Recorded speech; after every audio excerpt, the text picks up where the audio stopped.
Assalamualaikum warahmatullahi taala wabarakatuh. Innal hamdalillah nahmaduhu wa nasta'inuhu wa nastahdihi wa nastaghfiruh wa natawakkalu alayhi wa na'udzu billahi min shururi anfusina wa min sayyiati a'malina. May yahdihillahu fala mudilla lahu wa man yudlilhu fala hadiya lahu. Asyhadu an la ilaha illallah wahdahu la syarika lahu wa asyhadu anna sayyidana wa habibana wa syafi'ana maulana Muhammad wa ala alihi wa sahbihi wa baraka wasallam. Saya hormati Tuan Pengerusi masjid kita, Tuan Imam, Tuan Bilal, ahli kuasa masjid, Tuan Haji, Puan Hajah, muslimin dan muslimat, mukminin dan mukminat dirahmati dikasihi oleh Allah Subhanahu wa taala. Alhamdulillah summa alhamdulillah. Puji dan syukur saya rapatkan kepada Allah Ta'ala dengan izin rahmatnya dapat saya bersama-sama dengan ahli jemaah sekalian pada malam ini bagi memenuhi kuliah yang sepatutnya pada malam ini Ustaz Haji Alwi yang katanya ada sedikit keuzuran ya. Jadi saya dapat short warning dengan pukul 7 tadi Haji call, jadi kebetulan malam ni free. Jadi insyaAllah saya pun rasa nak ganti kelas hari tu yang sepatutnya hari Jumaat pun ni kelas kuliah saya ya. Jadi saya berada di Penang okay. tiga hari di sana. Ada program bersama veteran Kor Agama kita Tentera, ada mesyuarat agung ada buat jauh pula nanti ya. Jadi jumpa kawan-kawan lama yang bersara 10 tahun ya, 15 tahun, semua jumpa dah tua-tua belaka lah. Jadi saya termasuk golongan tua ya kalau golongan pertama orang katakan pioneer lah ataupun perintis kagat ya. Dengan rakan-rakan dan sebagainya telah kembali rahmatullah ya. Jadi ada tu jumpalah seronok bermaaf-maafan ya, bersilaturahim walaupun jauh ya. Jadi elok juga tuan-tuan kalau kawan-kawan lama ni jumpa ya. Mengenangkan kembali sejarah zaman muda-muda dulu ya. Jadi pada malam ni saya tak sambung Ustaz Alwi punya kuliah lah, saya sambung kuliah saya lah. Iaitulah masih lagi kita membicarakan tafsir tadabbur surah lazim, surah-surah lazim. Jadi pada malam ni masuk kepada surah An-Nas. Surah An-Nas ni surah Iza Jaa Nasrullah. Kalau sebut surah An-Nasr tu kita tak apa boleh tangkap ya. Sebab Iza Jaa Nasrullah semua kita tahu. Kerana ayat ini di antara ayat yang sering kita baca dalam solat. Kerana di antara surah-surah pendek yang boleh kita baca ketika mana kita ada katakan urusan untuk kita buat. Lepas itu kita baca surah-surah ini ya. Hikmat Allah Ta'ala menurunkan surah-surah pendek kerana dia tahu manusia ini, hamba Allah ini berbeza-beza dari sudut kemampuan. Ada orang boleh hafal surah yang panjang ya, ada orang dia hanya sederhana ya, ada orang tu setakat wadduha ke bawah. Maka wadduha ke bawah ni panggil ayat lazim. Kenapa ayat lazim? Kerana dia lazim dibaca. Itu namanya ayat lazim tu ya. Ayat ini pendek-pendek tetapi maknanya mendalam, masya-Allah ya. Kita baru ni kita baca surah Qul Huwallahu Ahad ya. Jadi dia ada kaitan dengan surah soal akidah ketuhanan Allah, bagaimana Allah menceritakan keesaannya dan juga Allah itu tidak beranak dan tidak diperanakkan dan Allah tidak sama dengan sesuatu pun di atas muka bumi ya. Kemudian pada kuliah yang lalu saya membicarakan tentang Al-Lahab, cerita kisah Abu Lahab yang menentang Rasulullah, dan lalu Allah Ta'ala menurunkan ayat mencerca, mengutuk Abu Lahab dengan menyebut tabat yada abi lahabin wa tab, binasalah kedua-dua tangan Abu Lahab dan telah binasa ia. Jadi Nabi kumpul saudara mara dia apabila turun ayat ya, wazir ashiratakal aqrabin, berilah peringatan Muhammad kepada keluarga engkau yang terdekat. Maka Nabi kumpul anak beranak dululah ya, isteri dia, anak dia, pakcik-pakcik dia datang. Jadi ya Abu Lahab ni pakcik dia lah. Maka Abu Lahab kata, Muhammad, kau kumpul kami ni nak cerita benda ni ke ya? Bahawa di akhirat besok akan ada satu perhimpunan ada satu hari pembalasan. Jadi dia tak percaya. Dia tak percaya, dia mengingkari, dia menentang Rasulullah. Bahkan dia bersepakat dengan suami isteri. Suami isteri bersepakat untuk menentang dakwah Rasulullah. Maka ayat itu turun khusus mencerca kepada katakan Abu Lahab ini. Maka Abu Lahab ini termasuk dalam ahli neraka yang lah. Jadi confirm lah dia tu, kerana di dunia pun dikatakan telah pun api menyalai tangannya, ya. Itu disebut tabat yada abi lahabin, itu binasalah kedua-dua tangan Abu Lahab. Kenapa kedua-dua tangan? Sebab di dunia ni, kata setengah di tafsir mengatakan tangan dia ataupun dirasai kepanasan api neraka. Di dunia lagi api neraka dah datang menjilat. Itu Abu Lahab mencerita, ya. Jadi pada malam ni tuan-tuan, kita melihat pula sejarah perjuangan Rasulullah ketika Rasulullah berhijrah. Rasulullah berada di Mekah selama berapa tahun? Rasulullah berdakwah di Mekah, siapa ingat, ya? 13 tahun. Daripada mula Nabi dibangkit umur 40 tahun sampai Nabi umur 53 tahun. Nabi berada di Mekah. Berdakwah, menceritakan tentang ketuhanan Allah dalam masyarakat yang menyembah berhala. Ya, semua berhala, penuh berhala Mekah. Kita boleh bayangkan kalau kita pergi Mekah tuan-tuan, ni ada kawan-kawan kita dah mula berangkat ke tanah suci. Ya, jadi kalau kita duduk di dalam Masjidil Haram tu, kalau kita renung zaman jahiliah dulu, boleh dikatakan berhala penuh keliling Kaabah tu. 300 lebih berhala. Berhala. Sebab tu kita tengok filem-filem Arab ni, tuan-tuan tengoklah sekali filem Arab ni, ya, menggambarkan zaman jahiliah. Itulah cerita mereka. Pergi sana menyembah berhala, ya. Pergi kat sana berhala, sini macam kita berhala ni, kalau cakap bahasa sini tokong lah. Tokong lah. Macam kita tengok dekat Kuala Hindu, agama Buddha, kita tengok dalam berhala apa ni panggil biara-biara dia tu, ya. Orang katakan penuh lah. Jadi itulah gambar. Termasuklah yang besar-besarnya Lata, Uzza, Manat dan Hubal. Itu 4 ekor berhala yang besar-besar. Jadi di masa itu Rasulullah dibangkit. Sebab itu Rasulullah mengambil masa lama 13 tahun tuan-tuan untuk menukar pahaman, pemikiran menyembah benda kepada menyembah Allah. 13 tahun. Itu pun hanya 80 orang lebih saja yang mengikut, yang beriman kepada Rasulullah daripada 13 tahun, ya. Kalau kita buka sekolah tuan-tuan, 13 tahun buka sekolah, murid ada 80 orang, jawab dia tutup sekolah kan, tak laku, tak ada sambutan, ya. Jadi akhirnya Rasulullah diarahkan berhijrah ke Madinah, ya, dalam satu peristiwa nama hijrah lah, ma'al hijrah tu. Jadi setelah Rasulullah berada 8 tahun di sana di Madinah, maka Rasulullah balik ke Mekah untuk menunaikan fardu haji bersama dengan 1,500 orang sahabat ramai, ya, dengan memakai pakaian seperti pakaian ihram kita tu, dan dengan pakaian yang kalau kita pakai ihram tuan-tuan, waktu kita tawaf, di mana tawaf diikuti dengan sa'i, maka dipanggil intibat. Intibat ni maknanya kita letakkan kain ihram tu di bawah, nampak dia punya dipanggil apa dia? Bahu, kan. Nampak sendul lah, kan, sendul. Sebab tu lah, sebab Rasulullah turun tu dalam keadaan pada asalnya hampir berlaku peperangan, tetapi akhirnya rundingan-rundingan berlaku, maka Rasulullah, ya, tidak berlaku peperangan. Akhirnya Rasulullah dibenarkan masuk ke dalam Makkah. Maka apabila Rasulullah masuk Makkah pada tahun yang ke-8 Hijrah, maka orang-orang Makkah memeluk Islam secara beramai-ramai. Dulunya mereka menentang. Ini akhir daripada perjanjian Hudaibiyah, perjanjian apa nama ni, Aqabah yang pertama, Aqabah yang kedua.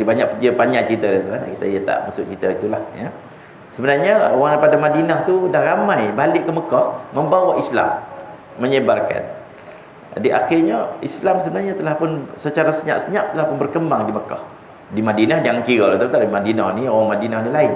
Rasulullah pergi Madinah berhijrah, Rasulullah disambut dengan Tala'al Badru alaina, kan, kita ingat Tala'al Badru alaina, kita duduk nasyid. Tu Rasulullah. Ada yang manjat pokok kurma tinggi-tinggi tu nak tengok Rasulullah. Rasulullah kata Rasulullah nak hijrah ni. Muhammad dah nak sampai, ada yang panjat pokok. Dalam filem Arab tengok, saya tengok ya, Rasulullah hijrah, mereka excited lah, mereka terlalu gairah untuk melihat Rasulullah. Itu penduduk Madinah tu, berbeza dengan penduduk Mekah. Jadi dalam merakamkan kemenangan Rasulullah ini pada tahun yang ke-8 Hijrah, maka turun ayat ini. Ayat yang kita nak baca ni iaitulah iza jaa nasrullah wal fath, apabila datang pertolongan Allah dan pembukaan kota Mekah. Bila? Pada tahun yang ke-8 Hijrah. Wa ra'aitan nasa yadkhuluna fi dinillahi afwaja, maka kamu lihatlah Muhammad, manusia masuk ke dalam agama Islam secara berdoyong-doyong, berbodoh-bodoh. Ya. Fasabbih, oleh itu naklah kamu bertasbih bihamdi rabbika, dengan memuji Tuhan kau, ya, innahu kana tawwaba, sesungguhnya engkau adalah Tuhan itu maha penerima taubat. Itulah dia punya tafsiran sebentar lalu, surah An-Nasr, iza jaa nasrullahi wal. Jadi dah selesai kita punya kuliah malam ni. Kan, dah boleh balik dah. Dah habis dah. Kan, dah boleh nak sekejap aja. Jadi hari ni kita tengok apa tafsir Nurul Ihsan kata, ya. Cerita ada panjang sikit cerita dalam tafsir Ihsan ni, dalam huraian dia. Kita tak baca, kita tak ni, ya. Dia punya bismillahirrahmanirrahim, katanya iza jaa nasrullahi wal fath, apabila datang pertolongan Allah bagi nabinya dengan dimenangkan perang ke atas segala seterunya. Sebelum tu Rasulullah perang, ni dia cerita ni, hari pembukaan kota Mekah ni tak sebut tentang peperangan lah. Sebelum tu Rasulullah berperang, perang Badar, perang Uhud, perang Ahzab. Sebab benda tu berlaku sebelum ni lagi, ya. Dan terbukalah Mekah. Rasulullah membuka kota Mekah pada bulan Ramadan tahun yang ke-8 Hijrah. Jadi Rasulullah buka kota Mekah ini pada tahun yang ke-8 Hijrah. Wa ra'aitan nasa yadkhuluna fi dinillahi afwaja, dan engkau lihatlah wahai Muhammad akan manusia masuk mereka itu pada agama Allah, yakni Islam, secara berpuak-puak. Ramai dah tu berpuak-puak ni, ya. Ada lagi. Maka datanglah orang Arab daripada segala pihak negeri Mekah. Segala penjuru negeri Mekah itu datang untuk taat bagi Rasulullah sallallahu alaihi wasallam. Datang seorang, aku beriman dengan kau Muhammad, aku beriman, amantu bi rabbik, ya. Maka aku beriman dengan Tuhan kau Muhammad. Dan dahulu daripada pembukaan Mekah ini masuk Islam seorang dua sahaja. Seorang dua masuk, itulah tak ramai. Tiada berpuak-puak katanya. Kerana bangsa Arab ini menanti-nanti melihat akan ahli Mekah. Jadi penduduk Yaman, penduduk Taif yang ada sekeliling Mekah itu, dia tunggu dan lihat. Dia tengok kalau penduduk Mekah masuk Islam, kami akan masuklah. Jadi bila penduduk Mekah masuk Islam ramai, maka penduduk yang ada di sekelilingnya maka mula masuk Islam secara beramai-ramai. Maka tatkala Islamnya ahli Makkah, datang mereka itu Islam secara berpuak-puak beramai-ramai. Maka turunlah surah ini di Mina, turun di Mina. Orang pergi haji dia ingat Mina, tempat kita berkumpul 3 hari 4 hari untuk melontar. Jumratul Ula, Jumratul Wusta, Jumratul Aqabah, kan? 3 hari. Pada tahun haji wida', dia panggil Hujjatul Wada', pada hari tahun haji terakhir Rasulullah. Jadi pada tahun 8 ni haji terakhir Rasulullah. Tahun itulah berlaku, ya. Kemudian daripada itu turun ayat, kemudian daripadanya turun ayat al-yauma akmaltu lakum dinakum, ya. Surah Ali Imran ayat 3, ayat 103, al-yauma akmaltu lakum dinakum wa atmamtu alaikum ni'mati wa raditu lakum al-islam madina. Jadi pada turun ayat ini tentang apabila turunnya ayat izaja ini, maknanya mengisytiharkan kemenangan Rasulullah. Menang Rasulullah menang. Dan bila Rasulullah menang, turun ayat Ali Imran ayat 103, al-yauma akmaltu lakum dinakum. Makna apa ayat tu, tuan? Hari ini aku telah sempurnakan bagi kamu agama kamu. Jadi lepas izajan turun ayat al-yauma akmaltu lakum, duduk dalam surah Ali Imran ayat 103. Ya. Jadi hari ini aku telah sempurna bagi kamu agama kamu, wa atmamtu alaikum ni'mati, dan aku telah sempurnakan nikmatku terhadap kamu. Waraditu lakumul Islam Madinah, dan aku telah meredai Islam menjadi agamamu. Ini ayat yang kedua terakhir sebelum kewafatan Rasulullah. Ya, sehinggalah turun ayat ada ayat yang betul-betul ayat terakhir, nanti kita akan sebut, nanti ada di sini.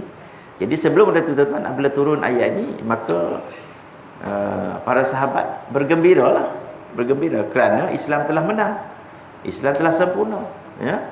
Tetapi ada sahabat yang berpandangan jauh, iaitu Sayyidina Abu Bakar As-Siddiq, melihat apabila tugas kerasulan ini telah sempurna, bermakna Rasulullah tidak lagi lama bersama kita. Itulah. Maka itu apabila Abu Bakar menyebut begitu tu, maka sahabat lain pun bakal menangislah. Ya, orang lain semua tak perasan. Ini Abu Bakar punya pandangan jauh Abu Bakar. Sebab tu dia layak menjadi khalifah menggantikan Rasulullah. Dia nampak, orang lain tak nampak. Ya, orang lain tak nampak. Orang lain seronoklah kan Nabi. Ayat turun ayat al-yauma akmaltu lakum, tuan-tuan. Hari ini aku telah sempurna bagi kamu agama kamu, berarti Islam dah sempurna. Ya, berarti Rasulullah kita okeylah, kita dah menang. Tetapi tanpa mereka sedari bahawa di sebalik kemenangan Islam itu, maka Rasulullah tidak lagi bersama, tidak akan lama bersama dengan umat Islam. Jika katanya itu turun ayat al-yauma akmaltu, memberitahu bahawa kerja yang dibangkit Nabi menjadi Rasul itu sudah sempurna. Ayat itu. Dan cukup selesai kerjanya dengan dimenangkan ke atas terunya dan menakluk Mekah dan Islamnya orang-orang Arab secara berpuak-puak. Jadi bagi tiap-tiap kerja yang disuruh sudah selesai, menunjukkan akan berpindahlah pada lain kerjaan pula. Apabila Nabi dah selesai kerja tu, maknanya Nabi akan berpindah pada kerja yang lain, ya. Maka disuruh oleh Allah Ta'ala mengucap tasbih dan beristighfar, dan juga kerana memuji akan kurniaan Allah dan kemudahan yang berikan atas kesempurnaannya agama. Dan barang yang tiada terlintas dalam hati seorang itu dengan firman Allah, fasabbih bihamdi rabbika wastaghfir, maka mengucap tasbih olehmu ya Muhammad dengan puji Tuhan engkau yang telah menyempurnakan kerjaan engkau, dan meminta ampun akan dia atas qadar kemuliaan engkau, kerana nak berpindah pada kerja lain. Ini satu tadabbur. Jadi apabila selesainya turun ayat ni, apabila Nabi dah diisyarkan kemenangan, maka tiba-tiba Allah suruh bertasbih, suruh tasbih dan suruh minta ampun. Suruh minta ampun kepada Allah. Ini memberi isyarat, memberi tadabbur pada kita, tuan-tuan. Kalau kita buat satu kerja yang telah sempurna, kita ambil yang paling mudah, tuan-tuan, kedui kahwin lah. Kedui kahwin ni sibuk tak sibuk, tuan-tuan? Tuan nanti mana buat kedui kahwin? Boleh tahan juga. Kan? Saya anak 7 orang dan 5 orang kahwin, 5 kali kedui. Kedui kan? 5 kali. Tinggal 2 orang lagi tu. InsyaAllah lah sampai kat jemputan kan, tuan-tuan tu. Jadi apabila dah selesai, tuan, kedui kahwin ni, pertamanya apabila dah selesai, kita disuruh memujilah, bertasbih. Ini jarang orang buat ni. Sebab Nabi mencapai kemenangan, Allah Ta'ala kata pasabih. Pasabih ni kalau kita belajar bahasa Arab, dia panggil fi'il amar, menunjukkan arahan. Naklah Muhammad, kalau dah selesai kerja kau ni, kamu bertasbih lah, memuji Tuhanmu, dan naklah kamu minta ampun. Minta ampun. Jadi kalau saya ambil kedua kahwin sebagai salah satu je lah kerja kita selalu buat. Zaman bila selesai kedua kahwin dan selamatkan anak kita kahwin semua, seeloknya kita duduk bertasbih. Paling tidak pun sembahyang, ya, sujud syukur, bertasbih dan beristighfar. Apa makna istighfar? Meminta keampunan. Kenapa kita minta keampunan? Saya ambil kedua kahwin sebagai model terbaik. Kerana kedua kahwin, tuan-tuan, kita akan berlaku sama ada tak cukup makanan ataupun bazir makanan. Betul tak, tuan? Yang keduanya, sembahyang zuhur akan jadi lewat. Betul ke tak betul? Kan? Sembahyang zuhur pasal apa? Ramai yang bersalam. Salam bukan salam biasa, salam kokok. Kampung saya katakan salam kokok. Dia budaya kita orang Ojon. Salam tarik kan.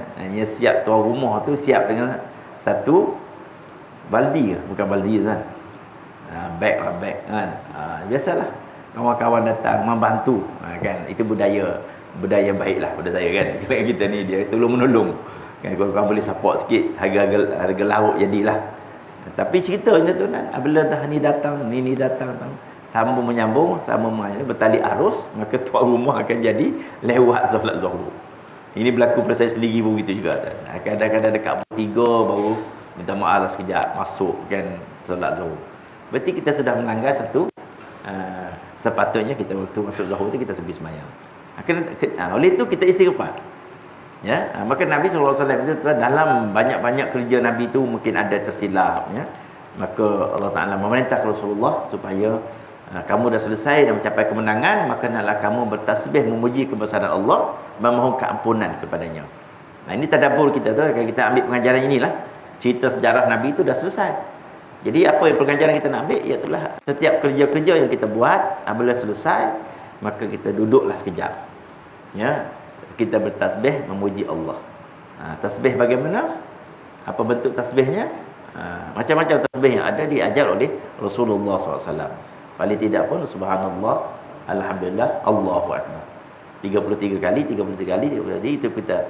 Yang tasbih lepas solat satu hal lah. Ini tasbih ni sengaja kita nak memuji kebesaran Allah kerana Allah Taala telah pun memberikan pertolongan dalam segala kerja-kerja yang kita lakukan. Dan tasbih yang saya dah ajar pada kuliah yang lalu, yang Nabi kata dua kalimah yang ringan pada sebutan, berat pada timbangan dan disukai oleh Allah. Ingat lagi tak? Ingat lagi tak? Kan? Saya pun ingat, saya bagi RM2. Kan? RM2. Kena naik sikit lagi RM2. Jadi subhanallah wa bihamdihi subhanallahil azim. Ingat apa ya? Ibu ingat insya-Allah. Subhanallah wa bihamdihi subhanallah. Dia nak bagi ingat ni kena amal. Tak amal tak jadi. Ya, jadi saya amalkan bila selepas solat zuhur, setelah solat asar. Saya gili-gilikan dengan subhanallah, alhamdulillah, Allahu akbar. Maghrib, isyak, lepas subuh kita baca subhanallah 33 kali, alhamdulillah 33 kali, Allahu akbar 33 kali, berakhir dengan Allahu akbar kabira cukup 100.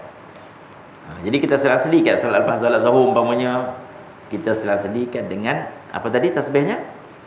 Subhanallah wa bihamdihi subhanallahil azim. Mudah saja tu. Sebab tu Nabi kata dua kalimah yang ringan pada sebutan mulut tapi berat pada timbangan. Kita tak perasan tuan-tuan. Allah Taala mencatat melalui malaikatnya, ini orang ni bertasbih. Kerana Allah Taala suka sehingga Nabi mencapai kemenangan dalam segala peperangan, dan Nabi mencapai kemenangan dalam dakwahnya, membuka kota Mekah. Allah Taala arah Nabi supaya bertasbih. Fasabbih. Tuan-tuan baca izajah nanti ingat fasabbih tu, berarti itu arahan Allah supaya kita bertasbih. Bihamdi rabbika. Subhanallah wa bihamdihi. Bihamdi rabbika. Segala maha suci Allah. Subhanallah tu makna maha suci Allah, dan dengan segala kepujiannya. Wa bihamdi. Subhanallah wa bihamdihi subhanallahil azim. Maha suci Allah dengan segala kepujiannya, Maha suci Allah dengan segala kebesaran dan keagungannya. Itu maknanya. Jadi Allah Taala suka sangat hamba-hambanya memujinya. Maka kita inilah, ya, kita memerlukan Allah untuk dapat rahmat Allah. Allah menyuruh kita untuk dapat rahmat aku, engkau kena beribadat kepada aku dan memuji kebesaranku. Ya. Kemudian kita beristighfar. Beristighfar berarti kita mohon pengampunan Allah di atas segala kerja-kerja yang kita buat tu. Boleh dikatakan pasti dah tahu akan ada salah silap kita buat sepanjang buat kerja-kerja tu. Ya, buat kerja, baik keluar kahwin ke, baik apa, segala pekerjaan yang kita buat. Termasuklah kerja-kerja kita di pejabat ni tuan. Dan kalau kita kerja di pejabat ni, kadang-kadang waktu rehatnya pukul berapa? Pukul 10 sampai 10.30. Ada tak lajak sampai pukul 11.30? Ada tak? Dia pergi nanti tarik kedai mamak tu, dia tak kira dah. Lajak pergi sembang dengan kawan. Patut tu masa bekerja. Kan? Itu kena istighfar banyak tu tuan. Istighfar banyak. Maksudlah saya sendiri ni kan, kita kerja-kerjaan macam tu lah. Kadang-kadang balik awal, kadang-kadang celah-celah tu pergi buat kerja peribadi. Ya, pergi urusan itu, urusan ini. Padanya benda tu sebenarnya kalau nak kira, itulah seorang wali Allah, ya. Kata silap saya maknanya qadi iyad namanya. Qadi iyad ni dia dilantik menjadi qadi, ya. Yang mana Imam Syafi'i tolak ini qadi ni, tak mahu jadi qadi ni tuan, tak mahu. Jadi dia kata ni seorang ni lantik qadi iyad. Qadi iyad ni orang yang betul-betul amanah. Sebab bila dia dia makan gaji sebagai qadi. Apabila dia bekerja umpamanya bulan tu patutnya kerjanya 30 hari lah, tiba-tiba dia tak bekerja seminggu ke 3 hari, dia akan tolak gaji tu. Dia akan tolak gaji tu. Umpamanya gaji dia 1,000, oleh kerana dia tak datang kerja 3 hari, dia akan tolak. Ini tak ada orang buat lah kita. Masuklah hidup cakap dulu. Kadang-kadang pakai kita main jolok aja. Cukup bulan jolok, cukup bulan jolok. Tak kira lah kerja cukup tak cukup, jolok aja. Sebab tu dia layak ni, kata kita silap saya Imam Malik Imam Syafi'i dia menyuruh, dia kata apabila dia nak dilantik menjadi qadi, kata tak, saya tak sanggup. Jadi dia menunjuk pada seseorang. Dia kata orang ni okey. Jadi kalau demikian tuan, barulah dia menghukum dengan begitu adil, kerana dia orang yang begitu warak dan menjaga tata tertib kehidupan seorang qadi. Sekali jawatan qadi tuan tak ada dah. Tuan ni apa kata qadi saya ni? Jaranglah qadi. Dia panggil pegawai haiwan agama. Di Port Dickson ni pun dipanggil pegawai haiwan agama. Dulu saya ingat ada qadi. Tuan qadi ni biasa orang lama-lama sikit. Sekarang ni belum keluar, orang budak-budak kita yang keluar universiti ni dapat ijazah pengajian Islam, mereka minta kerja. Nak jadi qadi tuan macam mana, umur 26 tahun. Nak panggil Tok Qadi pun tak rasa macam dia sendiri nak menyebut dirinya qadi pun rasa segan. Akhirnya jadi jadi pegawai agama tu lah. Jadi pegawai agama ni macam bunyi lain sikit. Tapi qadi tu masya-Allah, zaman dulu sebut Tok Qadi nak datang kat surau masjid kita ni, jangan main ya, orang kampung memang hormat tu. Atas pada qadi tu mufti. Mufti dia jaga satu negeri. Kita ni mufti negeri 9, menjaga di bawahnya di tiap-tiap daerah tu ada tuan qadi namanya. Tuan qadi ni dia menjaga hal ehwal urusan nikah cerai, rujuk, dan juga termasuk dalam berkaitan dengan hal-hal berkaitan dengan jenayah syariah ya. Itu semua. Jadi itu tuan. Jadi cerita qadi tadi, itu lihat tadi. Jadi dalam melaksanakan kerja-kerja harian kita ni, kita sudah pastinya akan ada tersasul, terabai, terkurang. Maka hendaklah kita beristighfar kepada Allah Subhanahu wa taala ya. Jadi Allah Taala ajar kepada Nabi kita Muhammad sallallahu alaihi wasallam, Muhammad, kerja engkau dah selesai. Engkau dah kemenang hari ini. Oleh itu naklah kamu bertasbih, memuji kebesaran Allah, dan naklah kamu beristighfar. Dan sesungguhnya Allah Taala itu Maha penerima akan taubatnya. Kerana apabila engkau dah selesai, dia kata kerana engkau hendak berpindah kepada satu pekerjaan yang lain. Innahu kana tawwaba, kerana Tuhan engkau itu adalah banyak menerima taubat. Maka kita sambung sikit lagi tuan, dia kata maka tatkala baca Rasulullah akan ayat ini di hadapan sahabat, maka sukalah sekaliannya. Ya, Rasulullah baca ayat izajah ni, maka sekalian sahabat suka, melainkan Saidina Abbas menangis ia. Satu Saidina Abbas sendiri menangis. Siapa Saidina Abbas ni? Juga bapa saudara Rasulullah. Dia satu adik-beradik dengan Abu Lahab, ya, Saidina Abbas ni. Maka baca Rasulullah itu, maka di hadapan sahabat, maka Saidina Abbas, pakcik dia lah, maka menangis. Maka Nabi SAW, apa ya ammi? Menangis, kenapa pakcik menangis? Kata Abbas, ia diberi ketahui bahawa mati engkau oleh diri engkau. Itu bahasa lama lah, itu bahasa kitab lama. Maknanya kalau kita cakap bahasa mudah, maknanya dengan kau membaca ayat ini, ayat kemenangan, seolah engkau diri engkau sendiri memberitahu bahawa engkau tidak lagi, engkau akan matilah. Dengan bahasa mudahnya, itu pakcik dia beritahu lah. Ini orang-orang yang mendalam ilmu lah semua ni ya. Maka sabda Nabi SAW, seperti engkau katalah, wahai pakcik, betul lah apa yang kau cakap tu. Nabi pun perakui lah. Maka selepas ucapan itu tuan-tuan, lepas tahun itu, maka hidup Rasulullah SAW. Kemudian daripada itu, daripada ayat izajah ini, 60 hari sahaja. Selepas tahun izajah, Nabi hidup selama 60 hari. Tiada lihat tertawa. Rasulullah tak suka dah tuan, tak ada dah gelak-gelak tuan-tuan, 60 hari je. Ya, sebab Rasulullah ni macam dia ada isyarat, ada kita ni tak tahu bila nak mati. Kan, besok nak mati, hari ni duk gelak lagi. Kan, duk ketawa lagi. Sebab kita tak tahu bila nak mati. Rasulullah 60 hari tu, okay, dah lama tu. Ya. Masih dah tahu. Dan yang akhir sekali, Apa ayat terakhir sekali itu? Ya. Ayat terakhir sekali ialah wattaqu yawman turja'un. Naklah kamu takut pada satu hari yang kamu semua akan kembali kepada Allah. Itu ayat terakhir. Saya tak sempat nak cek ayat ni surah apa. Nanti saya cek insya-Allah ya. Mudah aja dah dapat nama surah ni. Tapi ayat inilah tuan-tuan, bukan ayat al-yauma akmaltu lakum dinakum tadi, ayat Ali Imran ayat 103 tu bukan itu. Apa ni? Tetapi ayat ini ya, ayat terakhir di jumhur ulama mengatakan inilah ayat yang terakhir sekali turun pada Rasulullah.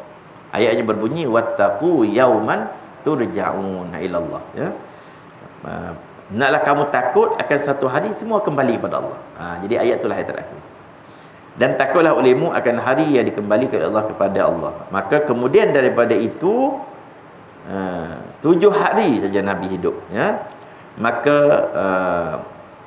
mengiringi surah ini ialah Rasulullah membaca khutbah Rasulullah SAW. Rasulullah baca khutbah terakhir. Khutbah terakhir Rasulullah ni satu muka surat aja. Di masjid kita ni jadi elok beli satu frame kan, dekat dah ada. Kalau dah ada cantik ya. Kau boleh letakkan di sini satu, kat jemaah lelaki boleh tengok, jemaah perempuan boleh tengok. Apa pesanan, ringkasan, boleh kata summary. Kalau kita mengajar tu, ringkasan tu pesanan Rasulullah terakhir. Duduklah khutbah tu. Kadang-kadang saya baca khutbah tu dalam khutbah saya jemput, orang jemput saya berkhutbah, saya baca khutbah tu. Baca khutbah tu. Rasulullah baca khutbah tak banyak tu, satu muka surat aja. Tapi dia punya, Masya Allah, dia punya isi tu termasuklah dalam khutbah tu juga. Dia kata taraktu fikum amrayn dan tadillu min ba'di abada ma tamassaktum bihima kitaballah wa sunnati. Aku tinggal pada kamu wahai umat dua perkara. Kamu tak akan jadi sesat sampai bila-bila selagi mana kamu berpegang dengan dua perkara ini, iaitulah kitab Allah Al-Quran dan sunnahku, hadis Nabi. Jadi kita malam ni kita sedang berada bersama kitab Allah. Kita tadabbur kitab Allah. Nabi kata apa? Nabi kata kamu tak akan sesat. Itu di antara dalam khutbah itu yang Rasulullah pesan. Rasulullah pesan jangan ambil hak orang dalam khutbah tu juga. Jangan ambil, kembalikan hak orang, jangan ambil. Kita ni kadang-kadang bab hak orang ni, ada saya seorang ustaz yang berceramah cukup menyentuh perasaan ya. Kadang-kadang kita orang kampung ni, minta maaf tuan-tuan, bukan saya nak kata apa-apa. Kita ni kadang-kadang kalau kita mengukur tanah tu, kita nak buat pagar rumah kita tu kan. Kadang-kadang kita kena hati-hati tuan, takut terlajak masuk dalam tanah orang. Ada orang dengan sengaja. Kan, tolaklah sikit pagar ni tuan, dia bukan tahu. Zaman dulu berlaku. Ya. Dia ambil sejengkal tanah orang tu, dia mengambil hak orang tu. Besok payah tu nak selesai tu. Biarlah kita, bila terkurang, biar kita pagar belah kita biar masuk ke dalam, yang confirm dalam tanah kita. Satu lagi kadang-kadang minta maaf tuan, di setengah saya masuk kawasan berkampung tu, dia buat pagar. Ini cerita lain lah ya. Buat pagar rumah dia tu betul-betul rapat kat jalan raya. Sampai orang nak kona kereta pun sempit aja. Ini sebenarnya orang tidak tahu betapa fadilat kalau dia memberi laluan kepada orang lalu setiap hari di atas tanahnya dengan niat dia wakaf tanah tu. Allahu Akbar. Besar dia punya fadilat. Pahala berterusan sampai dia dalam kubur.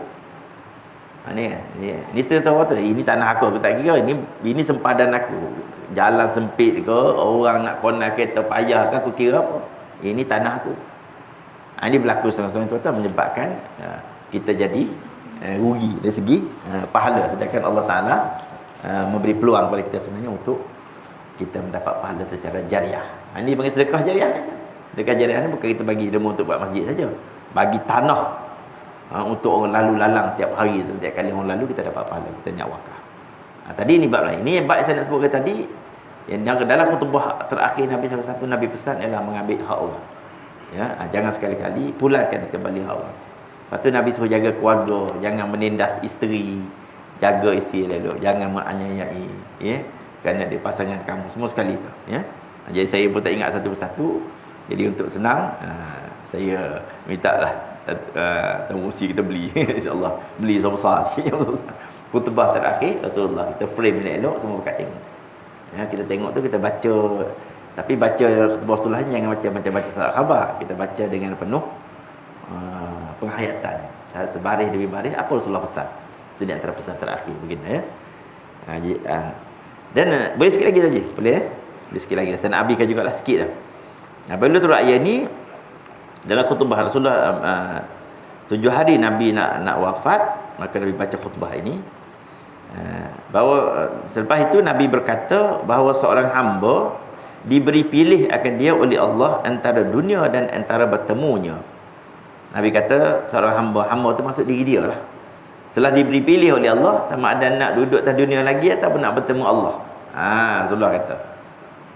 Maka pilih ia akan bertemunya. Rasulullah kata aku pilih untuk bertemu Allah. Jadi Rasulullah pilih untuk meninggal dunia lah, untuk wafat. Maka menangislah Sayyidina Abu Bakar. Serta sembah berkata Sayyidina Abu Bakar kepada Nabi, kami akan tebus akan dikau dengan nyawa kami dan harta kami dan anak-anak kami ya Rasulullah. Kata Rasulullah, jangan mati lagi lah. Kami sanggup ni. Nyawa kami mati tak apa. Ya, kami mati dulu tak apa. Rasulullah jangan mati. Harta benda kami nak tebus kalau boleh. Untuk supaya Rasulullah tidak wafat. Kerana dipahamkan oleh Rasulullah akan wafat, dia faham ya. Maka adalah Rasulullah itu kemudian daripada turun ayat ini ya, Rasulullah banyak membaca subhanallah wa bihamdihi astaghfirullah wa atubu ilaih. Itu di antara tasbih yang Rasulullah baca setelah Rasulullah dekat-dekat nak wafat. Apa tasbihnya? Subhanallah wa bihamdihi astaghfirullah wa atubu ilaih. Jadi payah sikit kan. Paling tidak pun subhanallah wa bihamdihi astaghfirullah. Iaitu mudah. Cuma tambah wa atubu ilaih. Kan? Subhanallah wa bihamdihi kita dah ingat. Astaghfirullah ingat tak? Ingat mudah kan?